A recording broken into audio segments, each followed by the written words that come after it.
আজকে আমি চটজলদি চিকেন সসেস বানিয়ে নেব। এর জন্য লাগছে আমার 600 গ্রাম চিকেনের কিমা, 1 কাপ আটা, হাফ কাপ কর্নফ্লাওয়ার, 2টা ডিম, আদা রসুন বাটা, লবণ, চিলি ফ্লেক্স, মরিচের গুঁড়া। সব কিছু একসাথে করে আমি ব্লেন্ডারে সুন্দর মতো ব্লেন্ড করে নিব।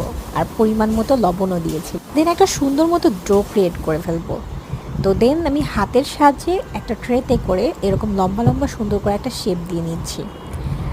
ঠিক এভাবে শেপ দিয়ে নিয়ে আমি এই জিনিসটা একটু ভাপিয়ে নিব। সুন্দর করে আমার স্টিম হয়ে যাবে 10 মিনিটসের মধ্যে। দেন আমি এই জিনিসটা ফ্রিজে সংরক্ষণ করব।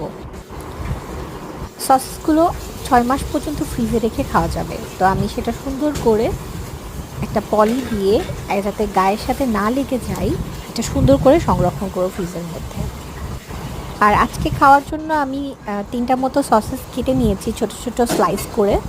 তো এটা এত সুন্দরভাবে হয়েছে, এত পারফেক্টলি কুক হয়েছে এবং এত পারফেক্টলি হয়েছে। তো এই যে আমি সসেসটা একটু আপনাদের ফোল্ড করেও দেখাচ্ছি। তো আশা করি সবার ভালো লেগেছে।